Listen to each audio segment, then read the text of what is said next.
This is how you would see your relationship with Twitter. There's you, Twitter doesn't like you, it's Twitter knocking you off. And we're led to believe that Elon Musk taking over Twitter, he's going to ensure that Twitter just doesn't throw you off because you say something that they don't want to hear. But what we uncovered when I was permanently suspended from Twitter, that it was a government of Massachusetts who had contacted Twitter. This is quite profound. Twitter was made to throw me off by the government, and we won our TRO case. And then when they permanently suspended me, went into a much longer lawsuit where we uncovered the details that I'm going to share with you today. Its government has a partnership with Twitter, and this was created in 2018. If they see a citizen doing stuff they do not like, they have a special VIP partnership that they can tell Twitter to knock that person off. Twitter is being used to launder censorship, and so the government can say, oh, we didn't do it, Twitter did it. This is what really occurred, and Jack Dorsey was part of setting up this partnership. His legal team was part of setting up this. So now they have remorse, but they were the ones that did it. So where's the evidence? There were a series of playbooks, manuals that we discovered in our lawsuit. These playbooks were developed by Twitter and government, state and local governments, which literally detail how government and Twitter will work together to suppress you, the individual. Let's go through one of these playbooks. By the way, if you go to winbackfreedom.com, you can go through in gross detail all the information that we found in our historic lawsuit. Here is one of the playbooks. Guess who are the authors? Election officials, government officials. Guess who else is included right here? Twitter Legal. Twitter Legal collaborated with government to create these playbooks to suppress the speech of U.S. citizens. So in this case, you as a citizen could be branded as an influence operator if you're putting out information that the government doesn't like and you're having influence. For example, if I put out information saying, hey, the government deletes ballot images, the violation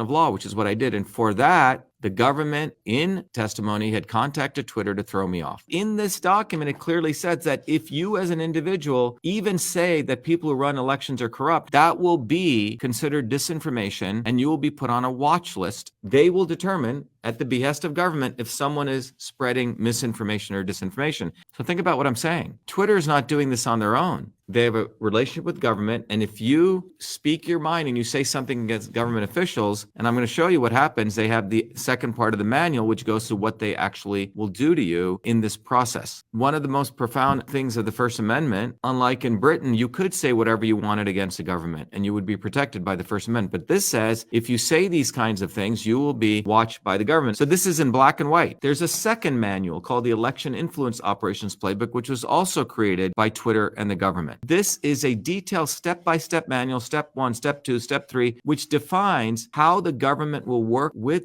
big tech companies to watch out for people, what they're saying, identify them, respond and resolve, and learn and improve, which means watch them. This is how they assess the severity of an individual. If you have an established voice, if you have credibility and you have volume, that will put you on a watch list if you're saying stuff that is not in compliance with what the government has determined is violation of speech, their speech, if you're exposing them. But they literally have a methodology. So in my case, I had an established voice, I had credibility, a bunch of degrees from MIT, and I had close to 500,000 followers. In the manual, they have a way that you'll identify someone as a high severity threat, medium severity threat, and low. So again, we're doing this talk today to alert Elon Musk, but he needs to understand government set up a partnership with Twitter to watch people and then let Twitter throw them off so they could say, oh, we had nothing to do with it. It's called laundering censorship. And what I'm sharing with you is those documents that we discovered in our lawsuit, which, by the way, none of the mainstream media covered. Tucker Carlson didn't cover it. And then we also showed here is a Twitter partnership portal. So if government has a problem with you saying something, they've been given a VIP portal called the Partner Support Portal, again, which was created by Twitter and the government. And through that portal, they can directly tell Twitter, take this guy out. And that is what the manual reveals. Now, again, I'm not sure if Elon Musk knows about this, but we're letting him be aware of this. This was suppressed by the mainstream news media. Our lawsuit had such immense impact. In fact, it got scary for some of the judges and lawyers also. Okay, but go to winbackfreedom.com and you can read about all of it. Again, all of this is public information. There you go. So I've shared with you the literal partnership that was set up between Twitter and government. And by the way, this is used by all over the world, by all governments. So government could launder censorship of Twitter to actually attack you. Right now, Elon Musk thinks there's just Twitter and you, but there's actually government which is operating this, and all of this data exists to show that. If you want to know more, go to winbackfreedom.com. If you want to read more about the lawsuit. Furthermore, in June of last year, Stanford University, so what I just shared with you were playbooks that were developed at Harvard between the partnership between government and Twitter. So when I was thrown off, a report came out by Stanford University gloating about the playbook and documenting this, and that came out in the Long Fuse report, okay? And in this Long Fuse report, it actually identified people called repeat spreaders, people who had massive influence and were affecting and influencing others. And guess what? I was documented here as being one of the key repeat spreaders on the same level of influence as Donald Trump. Remember, Donald Trump was president of the United States and I was a U.S. Senate candidate at the time. So think about that. So you have 6 incidents they talk about supposedly. Donald Trump did total of this many tweets. I did a lot more tweets, but we had views. But I was considered in the same level of influence in this report in terms of, because I would do tweets and I would do these long form videos. Go back to winbackfreedom.com and you can see this. What we've just talked about is that we want to alert Elon Musk because he's going to be potentially running Twitter. Twitter entered into a partnership with government to silence speech of citizens, public officials, and those running for office as early as 2018. So it is sort of a mistake to think suddenly Biden has started this disinformation, misinformation thing,